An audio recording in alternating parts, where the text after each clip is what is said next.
Hold on, Black people. I hope you guys are having a good day. I'm Dr. Boyce Watkins from Your Black World and the Black Business School, and I am here to kick it with you guys for a couple minutes before I head in there and go to bed.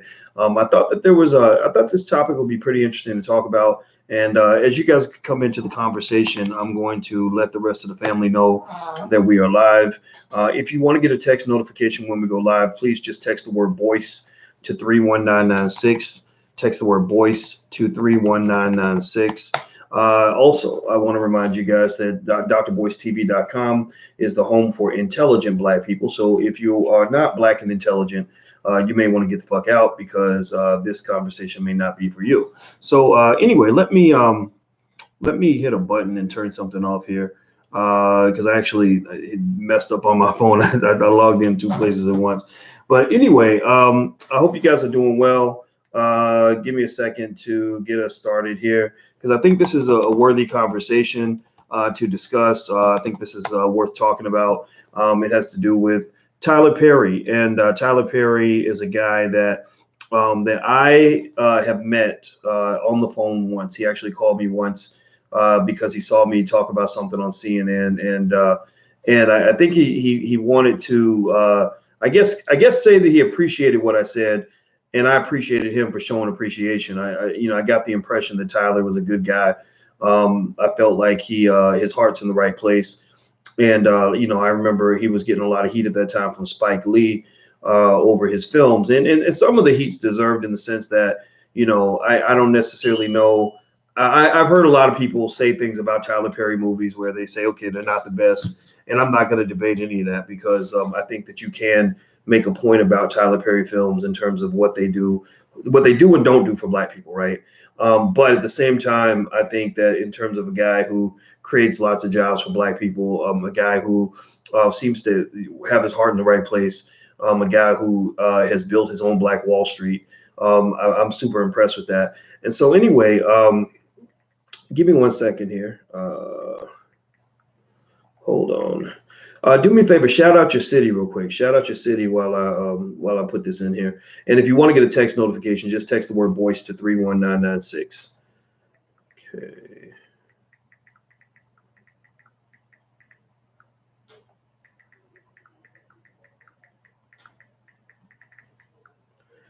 Okay. All right. So let's see. I see Atlanta, Houston, Texas, Plano, Texas, Fort Lauderdale, Gothenburg, Sweden. Wow, that's really cool.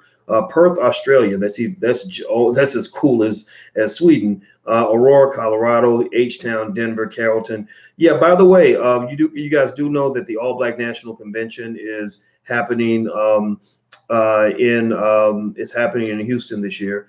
And so if you want to come together with other really cool Black people and really build, we love to bring together Black builders every year. It's always very successful. Tons of people show up, but we're going to sell out of tickets. So if you want to come, you may want to get your tickets sooner rather than later. The tickets are available. I'm only letting you guys know because we actually have some things we want to add in there. But if you want to go to allblacknationalconvention.com, you can actually get your tickets now. That's allblacknationalconvention.com. I've talked to a few people that are going to join me there, like Willie D, who's out of Houston, Etan Thomas, who's a former NBA player and activist. A lot of other people, a lot of cool Black people are going to be there. So I'll tell you guys about it. I'm going to try to see if I can get Vicky Dillard there. Vicky's just really, really an amazing person right out of the Nation of Islam. And there's some other great people that I want to bring in. But anyway, let's talk about this Tyler Perry thing. Okay, so Tyler Perry, he caused a little stink on the internet, good and bad, because there was this actress. There's an actress. I'm going to pull up this TMZ article so we can give her the respect of her name. Looks like she wants attention, which she got, because I'm going to say her name. Her name is Raquel Bailey. So if her goal is to get attention, then she's achieved that goal. Vanita says, Dr. Boyce and powerful Black family, everything's not as bad as it seems. Stay positive. Oh, absolutely. I think the future of Black people is going to be great. There's nothing to be negative about. Raquel Bailey. So Raquel Bailey decides, I guess she's really hungry. She really wants to succeed as an actress. You can't knock that. You got to give respect to the fact that she is out here, grinding. That's something that we all talk about. But she put up this billboard, and you guys, You can see it if you just look it up. Look up Tyler Perry billboard, and it'll come up in Google. Basically, she put up the billboard, in the billboard it says, "Attention, Mr. Perry. Raquel Bailey is your next leading lady." And so she puts her website and she puts her Twitter account right there on the thingamajig, on the billboard. Now, on one hand, it's unique, right? It's very unique. It's going to get attention. It got attention from the media. It got attention from the people who drove by. I think that she achieved that goal, right? So, now the thing about it is when you pull a stunt like that, the next person who does it is going to be a copycat. So it's not going to work for everybody. But, it did achieve her goal of getting his attention. I mean, because he responded to her on his Instagram account. He put the picture of the billboard on the Instagram account. So he and TMZ and everybody else, and me included, we probably given her millions of dollars in free publicity. Good for you, Raquel. Mission accomplished, girl. I wish you the best on that. I think that's amazing. Now, what's interesting is that Tyler then he replies to the billboard in a really interesting way, and I'm gonna tell you what I'm thinking based on what I'm reading here. I trust my instincts, and I'm gonna tell you what my gut's telling me about this reply. He says, "So here's the deal. This is not the way to get my attention. If you're looking for a role in one of my shows, please don't do this. Save your money."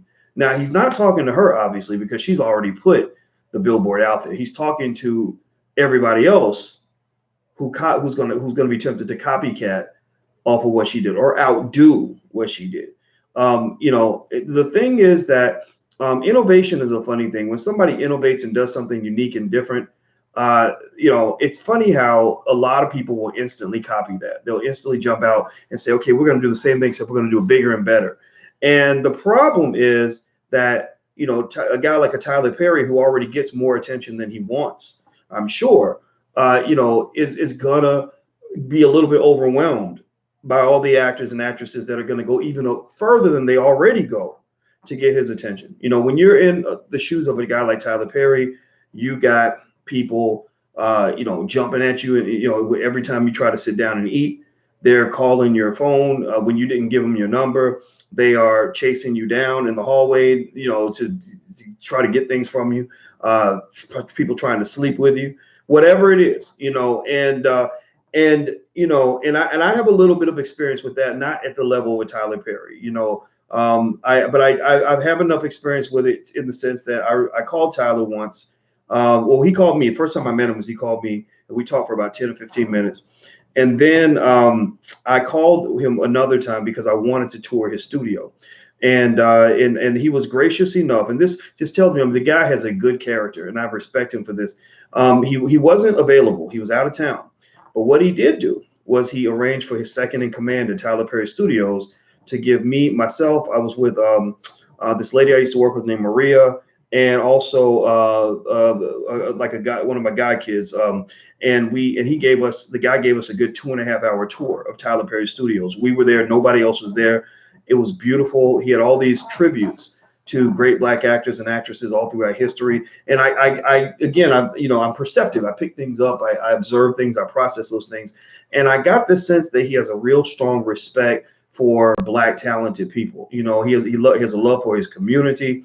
He wants to see Black people win. He's overcome a lot. If you read his story actually is one every Black person in here should pay attention to, especially the entertainers. Those of you who are in the entertainment industry, pay attention to how Tyler ran the game. Tyler didn't get to the top with just talent. Tyler got to the top because he understood business. Now, you can say what you want about putting on the dress and the nature of the films. It is what it is. I'm not going to say there's not something to criticize there, but if you're going to criticize, you must credit size as well, right? If you're going to criticize, then go ahead and supersize and pay attention to all the things that he did well as you critique the things he did that weren't so well.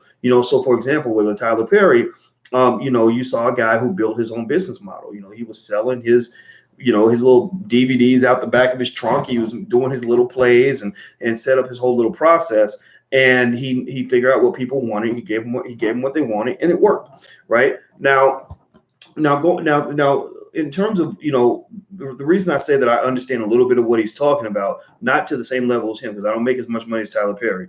But I can remember little things happening. Like I was in another country. I was actually in Guyana, and we weren't even staying in the city. I forgot what the name of the main city in Georgetown, Guyana, I believe this was called. And we were staying outside the city. And Alicia came upstairs and she said, "One of your fans is waiting for you downstairs in the kitchen." And I woke up. I said, "What? Wait, what?" And I'm asleep. And it sounds like something. I'm like, "Did that even come out of your mouth?" And she said, "Yeah, there's a guy here who says he's your fan and he's in the kitchen." And I'm like, "Why the hell do you why are we letting strangers in the kitchen now?" And we're all the way in Guyana. We're in South America. I'm thousands of miles from my house. And there was a guy downstairs in the kitchen who had recognized the house on an Instagram video, and he came to the house and knocked on the door. And I was flattered. I appreciated it, but he turned out to be a great brother, really smart guy. But that was like a little bit too much, because not everybody wants what's best for you. Some people want to do you harm, so you can't have everybody running up on you like that. And there's a few other weird situations. People, somebody called my hotel room at 2 o'clock in the morning when I was literally in another country. I'm like, how the hell did he even get the number? How does he even know where I'm at? So the thing is, I think Tyler was basically in that first part of that sentence. I'm reading that he's kind of telling everybody like, yo, chill. We got a process. We have a process. And we know how black people want to be successful. We know that black folks are the best in the world when it comes to looking for a damn job. We ain't the first ones to go look to go build a business, but we're the first ones to find a damn job. We will fill out every application. Every time in the Black Business School, every time we put out a call for a job posting, we get 50, 60 applicants in about 3 or 4 hours. Like we'll have a couple hundred applicants in a day. Like literally, it's fascinating to me, and I think that's okay. But I think at the same time, I don't know if that's best for our community, right? So anyway, let me keep reading. Let me dig deeper into what Tyler said. So Tyler says, "Please don't do this. Save your money. This is the 3rd time that someone has done this. Please stop. To audition is free." So he's saying, look, just come and audition. Then that's fine. Now to her point, she's probably thinking, well, hey, I got your attention. It worked. So therefore, you're validating the fact that you're even writing this post is validating the fact that what I did was the right move. You just don't like it because you don't want everybody doing it, but I did it. So me, as an individual, Raquel Bailey, I benefit because I actually got through the door before you shut that door. But he says, let's see here. He says, "I'm sure you can use that money for a better purpose. I love that you want to work with me, and I love that you invest in yourself. But when you do things like this, it puts my team on high alert and makes me look at you sideways." And what I interpret that to mean is it makes them think you crazy. Seriously, it makes them think that, something ain't right. And the thing is, any professional like a Tyler Perry who's worked, who's doing multi-million-dollar projects, they have an extra strong radar for crazy people. The higher you go up the ladder, the more you pay as much attention to a person's personality makeup as you do to their talent level. You do. Because, and this is just a tip, a pointer, you know me, I just, everything for me is a teachable moment. I'm not here to gossip. I'm here to educate, to talk about business, to give you game and to give you strategy on your own life. It's about you. It's not about me. It's not about you. It's not even about Tyler Perry. It's really about you. As you're building your business, pay attention to people's personalities, because if you get somebody in there that's super talented, but they're a prima donna, the project won't work. If they get in there and they think that they're the center of attention, it won't work. If they get in there and they don't have the right values that are consistent with the organization that you're running or the team that you built, then you got to get them out of there, because they're going to disrupt everything. Building big projects is a team exercise, and you need people there who understand the value of the team. So I think that this billboard stunt, the fact that she says, I don't need to audition, I'm going to jump to the front of the line by putting this big billboard up, and blasting you, called you out, right? Which puts Tyler on the spot. Tyler's like, well, damn. So now if I don't respond to you, what are you going to do? Are you going to call me a fraud? Are you going to call me a son of a bitch? Are you going to say that I'm not, legit? Like, is that what you're doing? Like, because in a way, you're kind of hijacking the spot. And there are other people, hardworking people in line at the auditions. I'm sure every time Tyler Perry has an audition, there are hundreds of people there. And they're sitting there like, who the fuck she thinks she is? You going to put up a damn billboard so you can jump to the front of the line? Like, well, come on now. There are actors and actresses that have worked with him for years in smaller roles. who have been patiently waiting their turn to rise up the ladder and get a chance to be a leading lady. But you maybe because you got this fantasy, because you really believe you're set for stardom. Everybody does, and you put up a billboard saying, I should be first. I ain't put no time in at the company, but I should be first. You don't know what kind of talent I have, but I should be first. I haven't shown you talent. I've only shown you the ability to market. Those are two different things. Marketing and talent are two very different things. So let me see. If somebody says, Demetrius says, yes, I'm all for chasing your dream, but this would make me believe she's really, really crazy. Yeah, I don't know about crazy. I personally think it's a double-edged sword in the sense that you have to be a little bit crazy. You have to be a little bit crazy to be extremely successful. I will say that. You have to think outside the box. You got to take chances. So in that regard, I think that, and I agree with you, Crown Christ, she was bold and she bet on herself. And I think that's all right. Remember Kanye West did that. Kanye West, he went before Kanye ever became a famous rapper, Kanye knew he was going to be a famous rapper. If you go back and watch Kanye's interviews in the very beginning, he literally said, I'm going to flip the game on his head. I'm going to murder the game. That's what he said. He said, if my lyrics are half as good as my beats, I will murder the game. And I'll be damned if Kanye didn't murder the game and become one of the most iconic performers of our generation. But what do we also know about Kanye? We also know that Kanye is crazy. We know that Kanye is a little bit of a narcissist. That's why he gets along so well with Donald Trump, right? We know that Kanye could be an egomaniac, right? We know that Kanye might be you could probably diagnose him with 2 or 3 or 4 or 8 or 12 mental disorders that require 2 or 3 or 4 or 12 medications. But you must also confess at the same time that Kanye has a level of genius and confidence and ambition that allowed him to be enormously successful. So sometimes crazy and great do go hand in hand. But sometimes people just think they're great and they're crazy, or they're great because they're crazy. And sometimes you're just crazy.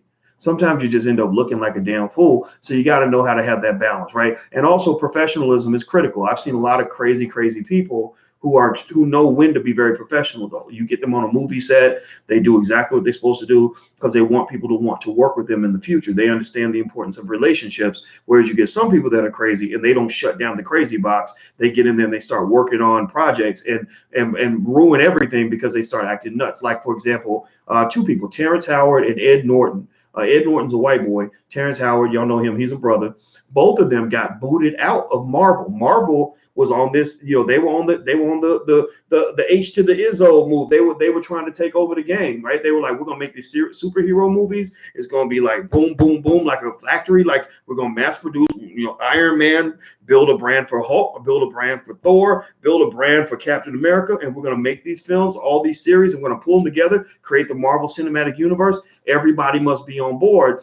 Well, sometimes you get actors who get carried away with their fame. They get carried away with all the attention they receive, and they think they have the right to come in and bogart and kind of push their agenda on other people. And again, I'm not going to say this happened for sure, but the conversation was that as Terrence Howard was getting booted away from Marvel, as Ed Norton was getting booted after he did that first Incredible Hulk, the conversation generally was that these guys, or some people felt that these guys felt they were bigger than the collective. So, it's just like a football team. If you get a player on your football team who's breaking every rule, it doesn't matter how talented he is. The coach, a good coach, will kick that player off the team so they can keep the team together, right? So I think that, this sort of behavior, that's the double-edged sword of it all. Now, if you read more of what Tyler said, do me a favor real quick. Actually, hit the thumbs up button. Please hit that thumbs up button. If you haven't hit the thumbs up button, please do that. And also, just so you know, Tyler Perry is not the only talented filmmaker down in Atlanta. There is a guy that I love by the name of Rick Mathis. Anybody know Black Friday? Rick Mathis made a film called Black Friday. David Banner was in it. I was in it. A lot of great people were in it. And it was an extraordinary film. He did part 1 and part 2. These were excellent movies that pushed Black folks to get into their economics. So I think Ice-T was in it. I forgot who. He had a lot of people in it. I can't remember everybody who was in it. But either way, though, Rick Mathis is actually partnering with my company, Boyce Watkins Films, and we're doing a film on young Black people making money, teaching young Black people how to make money, talking about and featuring and really making them the new superheroes and superstars of our community. It's going to be called Young Moneymakers. And so if you want to be a part of this film, We would love for you to participate in this project. If you go to weyoungmoneymakers.com, that's the page that Rick has set up. We youngmoneymakers.com. You can actually be a participant in the film. You can get copies of it. You can get invited to the premiere. You can be labeled as a producer, executive producer, all that stuff. So go to weyoungmoneymakers.com, and we would love your support because we want to put out a good quality product for you guys. And I can tell you, based on the quality of Rick's work in the past, he's going to do a hell of a job with this film. We're not making the film. Boyce Watkins Films isn't. I'm going to defer to Rick because Rick is right there with the Tariq Nasheeds and others that I think are defining the new Black Hollywood.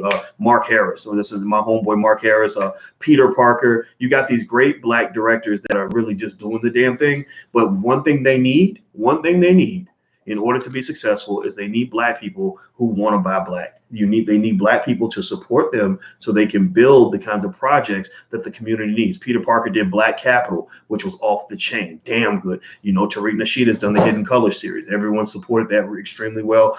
You have the brother that did the Melanin Code. You got Dorian Chandler, who did Resurrecting Black Wall Street, The Blueprint. Tierra KJ Williams, who runs The Real Network, who did Raising a Black Scholar. You know, so there's a lot of great products out there. I just hope you guys will go check those things out. Now, somebody says, I want to see Dr. Boyce in a movie. I've been in too many movies. I've been a lot. I was in Hidden Colors 3, and I was also in a couple other films, but don't worry about me. Just support them, please. Go to weyoungmoneymakers.com. That's weyoungmoneymakers.com. If somebody could type that in, I'd appreciate it. Please hit the thumbs up button. I'm going to read the rest of this. So here's what Tyler also said here to the young actress Raquel. He says, I love that you want to work with me, and I love that you invest in yourself. But when you do these things, it puts my team on high alert and makes me look at you sideways. I know the message that you want to send is a positive one, but this comes across as the opposite. So he's being straight up with her. I'm very surprised that he was that. I felt that way too. I said, you know, I don't really know how I would feel about somebody putting me on blast like that. When somebody puts you on blast like that, because I've been put on blast before, where somebody almost made it like, if you don't help me out, then that means you must not care about Black people, or I'm gonna make you look bad. It almost makes you feel like they're holding something for ransom, like they're trying, like they're hijacking the situation. And sometimes you'll say no to that person just to make a point, to say, no, you're not going to bully me into doing nothing. Like I'll help you because I want to help you. But you know, if there's 100 other people who've been waiting in line and you just jumped in front of the line and want to act like me helping Black people means I'm taking care of you, then sometimes I'll say no just to make a point. You know, so some people don't like to be bullied like that. So you got to be really careful about that kind of approach. But anyway, he says, again, the best way to work with me is to audition, and it's free. We post breakdowns all the time for actors. Just come and audition. And by the way, you were great in The Night Of. It was my favorite show a couple years ago. I already saw you. So just audition and keep your money. Again, I appreciate your effort, but that's not the way to work for me. God bless you, dreamer. I have no doubt you will make it one day. See, I can't help but feel like Tyler Perry's note to Raquel wasn't a note to Raquel. I really believe that it was a note to everybody watching. It was really a big note to the whole world to say, please don't do this. You know, and I think, and I do remember this. Again, I don't know Tyler Perry that well. We're not friends or anything like that, but I have talked to him on the phone. And I remember one time I did talk to him the day before. What was it? I think Hollywood Reporter and all these other magazines had reported that Tyler Perry was the highest paid actor in all of Hollywood. And he made more money than anybody in Hollywood. And all the white folks were like, what the hell? How did this happen? How did this Negro get ahead of the rest of us? He's ahead of Leonardo? Oh my God. He's Brad Pitt. You know, like they're just, you know, Johnny Depp, what the fuck, right? So they're mad, right? White people, you know, they were, you know, mad and white because they kind of ignore, you know, Blackness. They ignore us when we're on the move, and that's actually to your benefit. That's a good thing. So all the white people are flipping out, like, how the hell does Negro get ahead of everybody and make all this damn money? And I asked him, I said, you know, I think he made like $110 million or something like that. I said, man, how does it feel to be labeled as the highest paid person in Hollywood? And he immediately said, I hate it. And I said, why? He said, because, you know, nobody wants their income on the cover of a magazine, you know. And I thought about that since then. And I said, you know, and I thought about it. I said, yeah, you know, like, yeah, I don't personally like for other people to know how much money I have, especially our people, because we got a lot of crabs in the barrel out here. We got a lot of Negro snipers out here, Negro naysayer snipers that love to take down the black person that's doing well. Like if you miserable, if you in some shit, like if your life sucks like theirs, they're happy. They want to be cool with you. Like, pound it, bro. Like we tight. We in the same. We in this together. But if you rise out of that and you don't end up, you ain't struggling like everybody else, then people want to get what you got. They try to come and take a piece, and if they can't get a piece, or you say no thank you, or I don't want to work with you, next thing you know, you got another hater. You build new haters every single day when you got people coming at you constantly trying to get next to you, and then you can't accommodate all those people. Well, some of them will then go back and say, that I told you he was a son of a bitch, and let me just tell you this and tell you that. So and that'll happen. So I think that, so I understand, actually, in hindsight, I understand what he was saying. And another point that he made that I thought was really important to understand is he said people, when they see 110 million, they're just thinking, that I have $110 million laying around. He said, they don't see how many millions of dollars I had to pay. I think he mentioned Alan Payne in particular, from House of Pain. I think he paid him $2 million a year, something like that. He said they don't see how many millions of dollars they got to pay for the production, for the set, for everything. And I understand that. There's a chance you could make that kind of money and lose money, make less money than somebody working a regular job, because 110 million in revenue don't mean shit if it costs you 115 million to shoot the productions that year and to get everything done. Now, I don't think that's his situation. I think he is making a profit, but people that get paychecks don't always understand the challenges of the entrepreneur. It doesn't mean one is better than the other, but it does mean that there's different worlds. And I think that when I saw what this young lady did, I thought it was great that she's bold and she got her opportunity. I'm happy for her. But I think at the same time, I think that kind of approaching it with a little more respect might have been a little bit better. But then again, though, I don't think that she would be able to see that, right? You see Tyler Perry, and you're like, well, you're here, you're a big shot. What problems do you have? Plenty. I bet you that if Tyler were to come sit here and list out all the problems he has, it would probably be overwhelming and draining, because it ain't easy to be the king. You wear the crown. You have to, your brain has to be a supercomputer, because you're constantly calculating a million things a minute. And it's easy for people who've never been in that seat to be critical of how you operate in that seat. Or like Barack Obama, that man is president of the United States, had a million things going on, a million things he had to balance. Just, he could whisper 2 words out of his mouth and they could change the whole balance of the global economy. So he had to be a little more calculated and very strategic in terms of how he moved every day. And I think that with and going back to this sister, I think that that's where the disconnect might come up, because in her mind, she's thinking, I'm just a young actress who wants to get an opportunity. What's wrong with that? Well, he's thinking, yeah, you and about 50,000 other people who are approaching me at the same time. You just don't see those other 50,000, and you only see me. So I think that's what I'm really saying. I don't think Tyler should be blasted or dragged. I saw somebody said that they felt that he was dragged on the internet for the way he responded to the lady. And but I read the comments. Most of the comments were favorable. Most of the comments were appreciative of the fact that he showed support for this young woman. And I don't think most people were dragging him. Now, there were a couple of negative comments in there, like, how dare you? I can't believe that you would say that to her, blah, blah, blah, blah. I'm not a big fan of it. I don't agree with that. I think that he has a right to do whatever he wants to do. She has the right to do what she wants to do, and I think now with her, what I would say to her, if I were her friend or her brother, mentor, or anything, I would probably let her know, like, what she did, her stunt kind of reminds me of that brother. You don't remember that brother? Anybody remember that brother who played for the Kansas City Chiefs, and he was a wide receiver, and he held up a sign in front of the stadium because he wanted a position so bad. He stood in front of the stadium and held a sign that said, "We'll run routes for food. Like, I will play football for food. Like, I will run routes for food." Anybody remember that? Yeah, there was a black man doing that. Big, muscular black man, about 6'4", 200 something pounds, strong as an ox, standing there holding up a sign saying, "We'll run routes for food." And I remember thinking, that's about the most pathetic shit I've ever seen in my life. It looked sad. It looked desperate.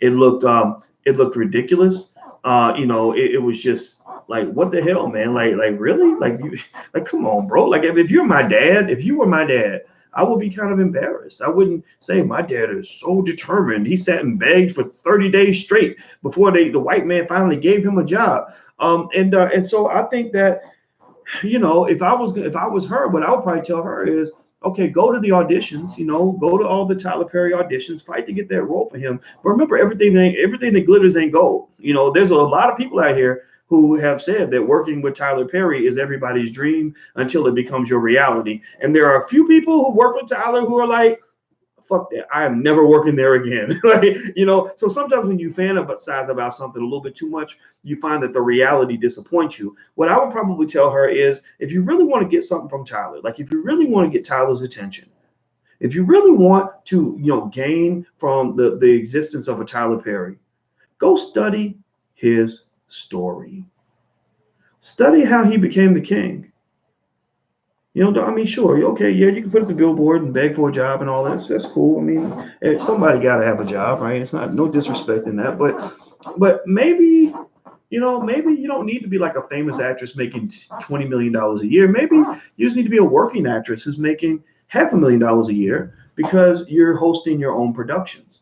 The reason Black Hollywood suffers, the reason Black Hollywood is so desperate, the reason that we have an oversupply of talented Black people in Hollywood who can't pay the rent is because Black people don't have much imagination when it comes to developing their own industry.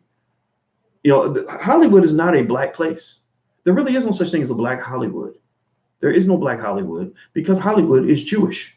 Hollywood is white. Hollywood is gay. Gay, Jewish, and white. That's the trifecta. Not Tyler Perry. Lee Daniels. Lee Daniels does well because white, Jewish, gay. His boyfriend, white, Jewish, gay. Right? And no disrespect. It's just what it is. No disrespect. It is what it is. So, I don't have no issue with that, honestly.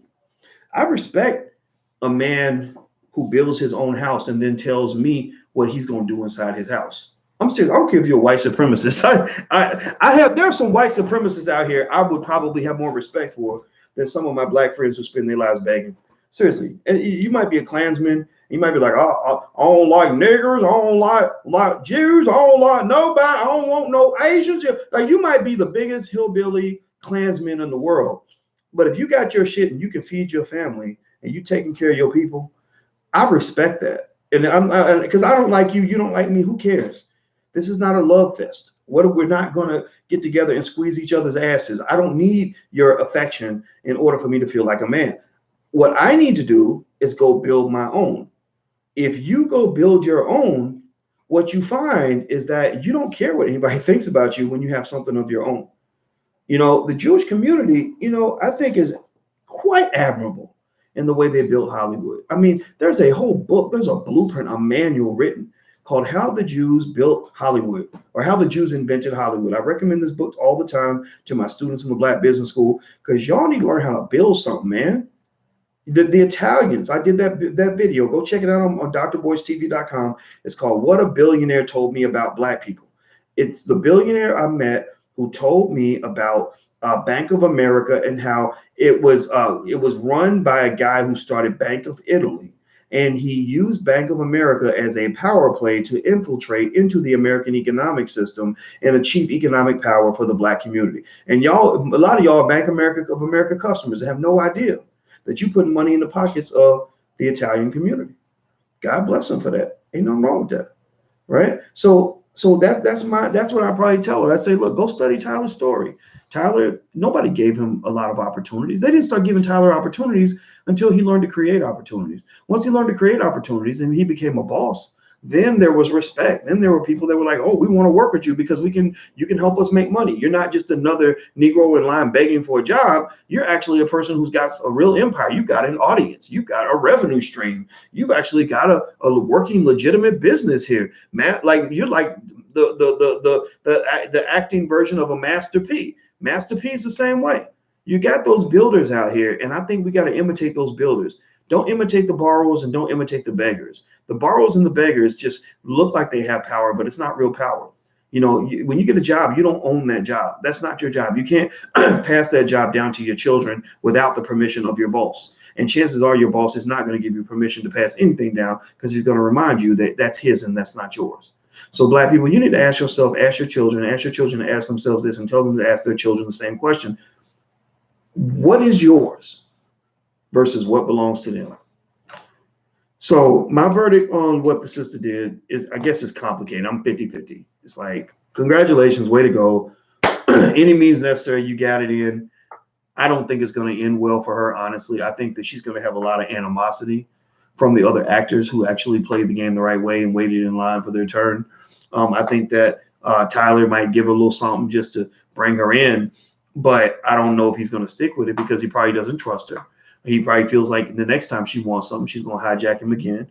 Also, I think that she forgets that good marketing ain't the same as good talent. So she might get in there and she may not be the best actress. She just may be the one who marketed herself the most. So I don't really know if it's gonna be a long-term power play for her. I think that there are better ways to achieve success and power. There was a list of people I wanted to meet when I first started doing what I do. I wanted to meet at that time, this was years ago. Since then it's obviously changed, but at that time I wanted to meet people like Cornel West, Michael Eric Dyson, Al Sharpton, Jesse Jackson, Louis Farrakhan. These were the black people I thought were just top of the world in terms of the success they had and all that. I met all those people. And the way I met all those people was not by yelling for their attention, getting on a billboard, calling them so many times that they got tired of their phone ringing. No, what I did was I worked on my own stuff, and my stuff was so good and it was so impactful that all those people eventually came to me. All those people reached out to me. Other people on the list, I respect black scholars before me. So Julianne Malveaux was on the list. Julianne Malveaux eventually connected with me because she'd heard about the work I was doing, right? So let your work speak for itself. And Tyler actually gave her props. Tyler said, you were very good in this play. He said, so now come in and audition like everybody else and keep doing good work. Let that be your ticket in. Big billboards is not really the way to go. So anyway, that's it. I'm gonna throw up a little billboard. If you guys want to join our social media platform, here is how you spell it. It is called blaggenuf.com, BLAGGENUF. So if you're black enough, join us at Black Enough. This is our replacement for Facebook. Facebook loves to ban black people. So rather than complaining about Facebook, we decided we want to just build an alternative platform. So please join us at blaggenuf.com. Here it is again, so you guys can see it. Also, I'm going to get out of here. Please hit the thumbs up button before you go. Thumbs up, thumbs up, thumbs up. Please hit the thumbs up button. I think I saw somebody said ignore Tommy Sotomayor. I guess I wasn't even going to reply to the comment, but I just want y'all to know I'm not going to say, I don't have nothing else to say to Tommy or about Tommy. I don't think Tommy is an asset to the black community. So as far as I'm concerned, talking about Tommy Sotomayor is like talking about a racist white man. Like there's nothing really to say about it. Honestly, he's going to sit over and ramble and do what he does. He's a good radio show host, though, by the way. He's got a lot of talent, but mentally he's not quite there. And so that's just what I see. I'm just gonna call it like I see it. So anyway, please hit the thumbs up button before you go. Also, don't forget the film that Rick Mathis and I are trying to fund, and we hope you will be a part of the film. I hope you will help us. We can all make it together. It's called Young Moneymakers, and Rick is going to put this film together. It's going to be amazing. He's right there in Atlanta, right there near Tyler Perry. Let's get together and let's build our own Tyler Perry studios. Tyler has this $25 million lot where he makes all these movies and he's doing great. Well, we can do the same thing. We just need to get enough people together that can help make that damn mortgage payment, right? So if you guys will help us, we will help you. We will make films for the community. We will put the revenue right back into the community, and we will make things happen for black people, put out images that you'll be proud of. If we did Black Capital, we've done Democracy, a Black American Horror Story, filmed in Atlanta. We did Resurrecting Black Wall Street, the Blueprint. We did the Black Love Blueprint, ending the war between black men and black women. We've done The Secrets of Black Financial Intelligence. We've done a lot of films with Boyce Watkins Films, and this is our latest project. So go to weyoungmoneymakers.com, and I hope that you'll become part of the group of people that helps us to fund this film, and you get something in return for your allocation, depending on how much you want to put into the film. So feel free to go to weyoungmoneymakers.com. All right, guys, I'm out of here. Have a good day. I'll see you soon. Take care. Peace.